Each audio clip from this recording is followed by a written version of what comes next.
Okay. Hello, everybody. Welcome to the 21st episode of Help Desk Live. My name is Kat Hoyt, and I am a first-year Help Desk member. This is my second semester of this year in the Help Desk, and I am pleasured to be joined here by Lara, Fleming, and Dianna, Rendina. They are makerspace pros, and today is our Digital Learning Day episode, and I'm very excited to be discussing makerspaces with them. So I'm going to give you guys a second to introduce yourself quickly. You can say your name, where you're from, what your position is, and what that position entails. Dianna, if you want to go first.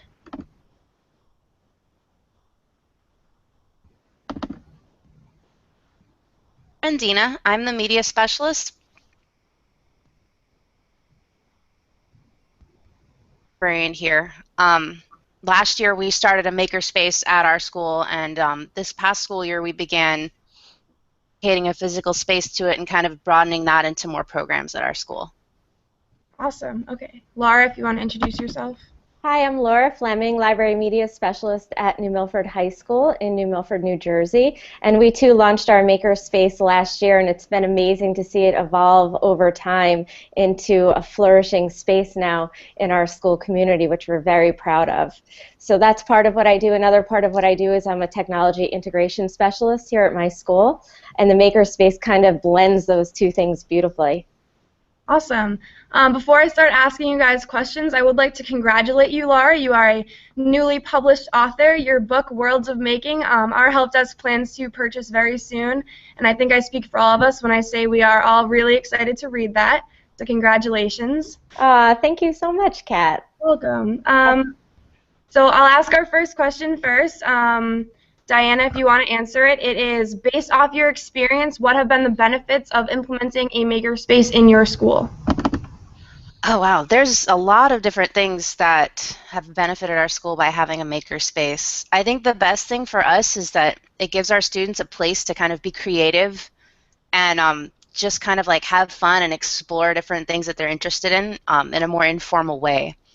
We cut art and other classes like that in our school. We don't have them anymore because we're STEM focused, so they don't really have any other place where they can just kind of make things and build things and just kind of pursue the stuff that they're interested in. Very cool. Okay, Lara? I think for me, the reason I was brought here to New Milford High School was to help transform their library. Before I came here, the library was a barren wasteland. Nobody used it, no students, no staff, and thanks to the addition of our makerspace, it's now become a vibrant, unique learning environment that our students, I think, need, that they want, and that they deserve. Awesome. So our second question is, what draws people in? What aspect of the makerspace is more important, the visual appeal, which attracts attention, or the content? Our school is actually in the process of designing a makerspace, and we were thinking if we're trying to draw in high school students, maybe we should put like a coffee machine, because nothing will draw sleepy teenagers in more than putting coffee in there. So what do you think is more important, how it looks on the outside or what's the inside of it? Dianna, if you want to answer. I think it's a little bit of both. When we started last year at my school, we didn't really have a physical space set up. We just put a couple of library tables together and then put out some Legos and Connects for the students to play with. But this year we started creating the physical space, and I think that's been a big draw too, because we made this really massive Lego wall on the first wall that you see coming into the library, and that kind of immediately draws kids in, and they see like, this isn't your typical library, this is something different. So I think it can be a combination of the two, really. You have to have something interesting for them to do when they get there, but having something to kind of pull them in is really good too. Definitely. Awesome. Okay, Lara? Yeah, I agree with that. I mean, my library was built in the 1920s, and it hasn't been renovated for decades. So we're certainly not flashy in any way, and I don't think the space, the physical space itself, attracts the kids. I think it's more of the content in our library, at least, just because of our environment. So I think it really is a combination of both, but I think really the key to our success has been that our makerspace is an informal learning space. So kids visit on their free time. time. So that might be during their independent study periods or during their lunchtime. Sometimes teachers will send them down when they finish their classwork or a test. Sometimes it's after school or before school. So they really visit the space because they want to, and nobody's telling them they have to, and it's not for an assessment of any kind. It's just because they're passionate about doing these things. And I think that's really been the key to our success. Very cool. So you like show them what the content is, and then it's up to them to go down and explore it? Yeah, I mean, the way we set up our makerspace, and you'll read more about this in the book, we have different kinds of stations. We have fixed stations and flexible stations. And the fixed stations are meant to run themselves. So at any point during the school day, students can come to the makerspace, sit down and engage in an activity there with very little teacher facilitation. There are things that the kids can do pretty much on their own. Other stations we have are called flexible stations, and those are things that are a little bit more difficult or that might take a little bit more time, that I rotate in and out of the space, and I'll be there actively modeling things for the children and helping them. So it varies. The activities vary. Cool. All right, so then our next question is, what are the makerspace essentials? What are the must-haves for having a makerspace? Maybe you can share like your favorite part of yours or what you think is like most used by students. Diana, you can answer first. Well, I think the must-have is really going to vary from one school to the next. Just because every student population is different, you know, everybody has different things that they're really interested in. So I don't think it's necessarily going to be like one specific thing. I know for our school, the biggest must-haves in our makerspace really are the Lego wall, and we also have a whiteboard wall and a bunch of whiteboard tables where the kids can kind of like draw and brainstorm. And for my school, those are kind of the two biggest elements because everything else just kind of revolves around those areas. And you'll see the kids constantly kind of like going from one thing to another in that part. Cool. All right, Laura? I agree with Diana as well. I always say that no two makerspaces should ever be alike, and I've never seen any two makerspaces that are alike, which is a fabulous thing. They really should be personal to the needs and wants of your school community, and that varies from school to school. So I would say, though, at our school, I think our most popular station in our makerspace is our Take Apart Technology station, where we have computers available for students to take apart, and glued, literally glued right to the table in that station, I have the components of computers. And so students take apart computers, and they're able to identify those parts and read about those parts and learn how those parts work. And we've progressed from not only taking apart technology at that station, but also building computers at that station, which has been amazing. That's very cool. We actually just started building our makerspace, and we ordered our 3D printer like a week ago, and immediately after we had ordered it, people were using it. So I feel like that will be like the central item of our makerspace. But you're definitely right that no two makerspaces should be alike. So our next question is about budgeting, specifically for schools with low budgets. How do you make your makerspace cool and interesting and still manage having a limited budget? Diana. Well, my school is a Title I school, which means that 70% of our students are on free or reduced lunch. So we don't really have, you know, a ton of extra money coming in. For creating our makerspace, we've relied almost exclusively on donations and Donors Choose projects, which Donors Choose is a website where teachers can create projects and people can come help fund them. So for almost everything in our makerspace, the Lego wall we got through Donors Choose, we got snap circuits and we got Sphero, Cubelets through Donors Choose. We also did a Lego drive last year where people could donate their Legos if they didn't want them anymore, and we had a lot of teachers with college-age students donating their Legos so that we could have that in our space. So those have really been the two main things. That, and we've started looking at more grants because there's a lot of STEM-focused grants out there that can really help you to fund a makerspace. Okay, Laura?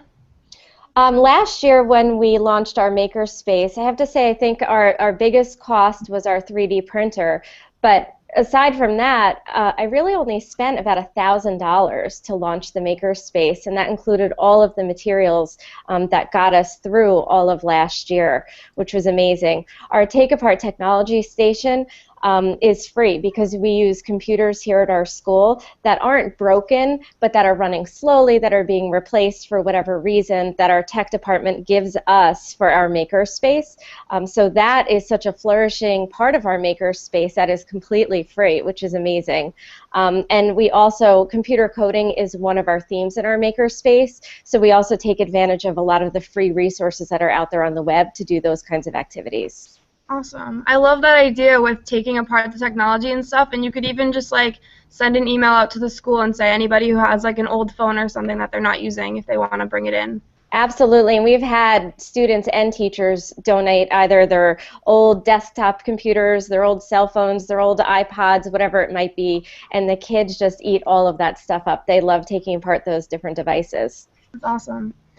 Okay, so our next question is, which is more beneficial in a makerspace, student-teacher learning, student-student learning, or the freedom to explore and learn individually? Maybe from your experience, what has been going on in your makerspace? You can share that, Diana. Oh, that's a good one. I mean, all three will happen on any given day. I think, to me, the most valuable thing is seeing the students teaching each other. Because a lot of times the kids will become experts in these different tools that we have, and they'll actually know more about it than I do. And it's really cool to just see them like show another student how to use Sphero with their phone, or how to connect some little bits together to make a circuit. And I think those are the most valuable moments for them, because when you can switch from that role of being a student to teaching someone else about something, that means that you're learning more, and you're kind of really getting the concept a lot more by being able to teach it to someone else. Definitely. Laura, what do you think? I think all of the things you said are equally as important, actually. To me, because we're an informal learning space here at my school, and the children can visit anytime during the day that they have time to do that, we often see kids cross social boundaries that maybe they wouldn't have otherwise crossed in a formalized classroom setting. So there's times during the day where we have our engineering students right alongside our developmentally disabled students and our English language learners, and they're all helping each other and working together. So that's an amazing thing to see. But equally as amazing has been my opportunity to learn right alongside my students. You know, speaking of the 3D printer, especially the day we got our 3D printer, none of us had ever seen a 3D printer in person.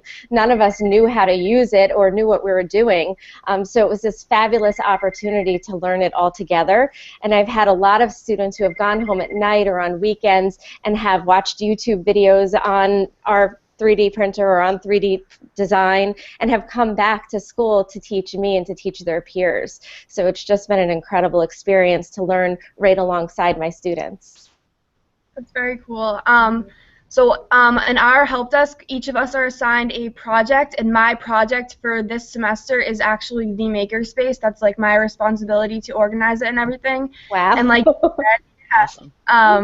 And like you said, I went into Google Sketchup. Ms. Sheffer told me to design the room through Google Sketchup, and I had never used Google Sketchup before. So like you said, I had to go on YouTube and watch a bunch of tutorials, and I agree it's very interesting when students are teaching themselves things and then they're comfortable to teach a teacher or another student within a very short period of time. So that's awesome. And I definitely encourage you to take advantage of that, since you're the one setting up the makerspace. Definitely call upon your peers in that process. Okay, so then our last question is, was your makerspace design student-driven or teacher-driven?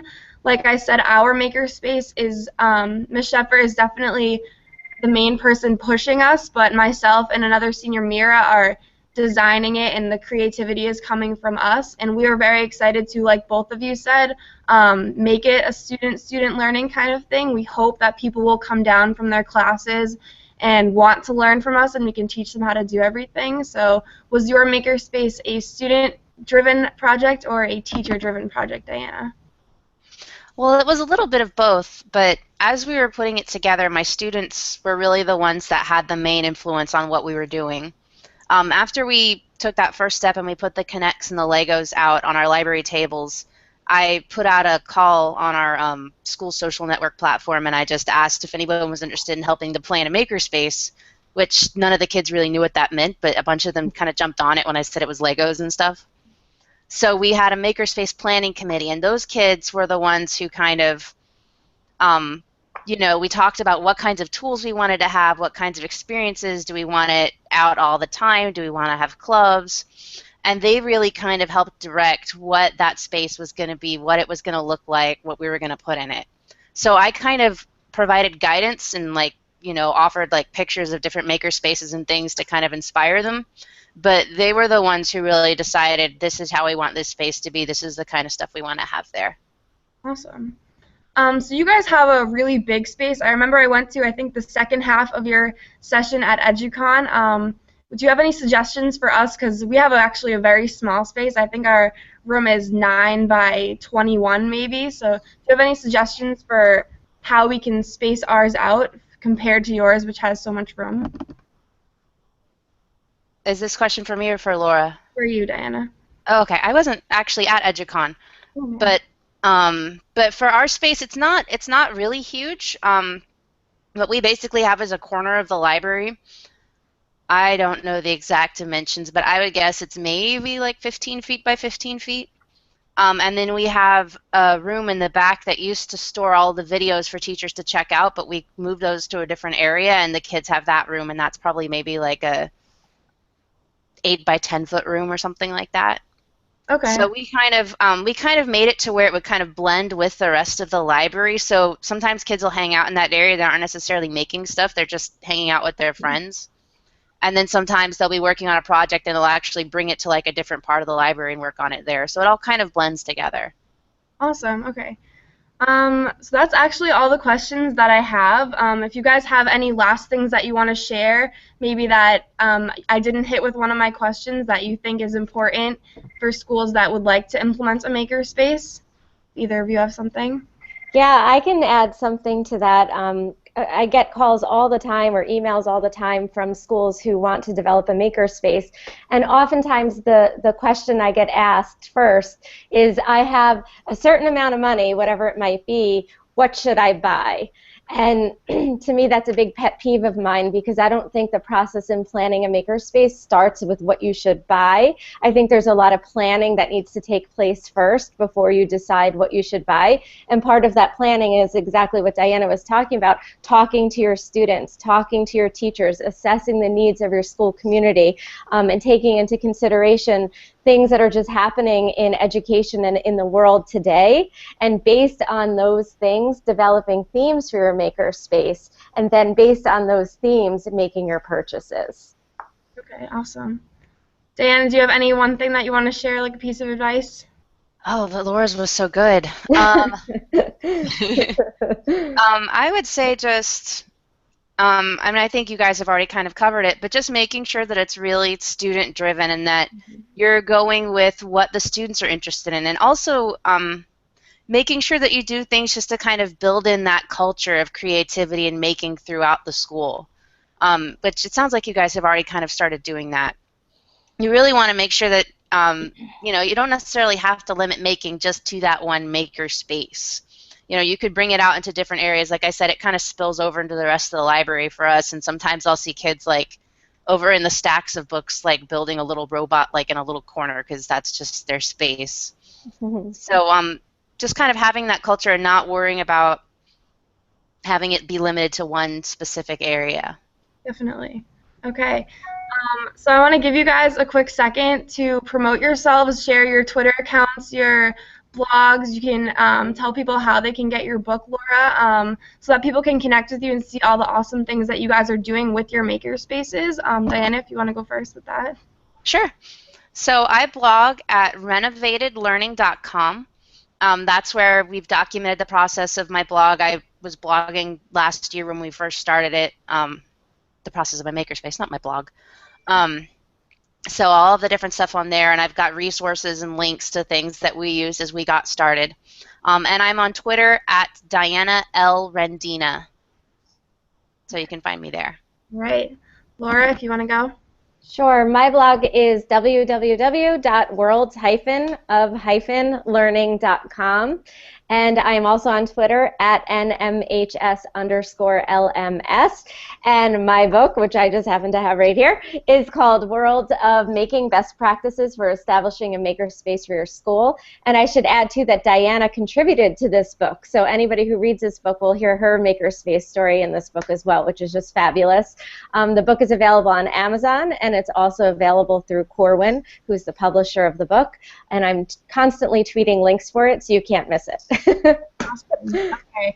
And then, again, thank you guys so much for participating in this with me. I'd also like to thank everybody who watched it live and everybody who's going to watch it on the archive. This has been our 21st episode of Help Desk Live, and if anybody watching would like to be featured on a future episode of Help Desk Live, you can contact my teacher, Jen Sheffer. Her Twitter account is at JLSheffer, and that's SCHEFFER.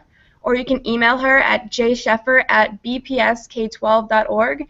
We're always looking for people who are innovative teachers in education, so if anybody would like to connect with us, we would love to have you on one of our future spring episodes. And that concludes today's broadcast, so thank you guys so much for joining me. Thank you so much, Kat. Have a great day. Thank you. Bye.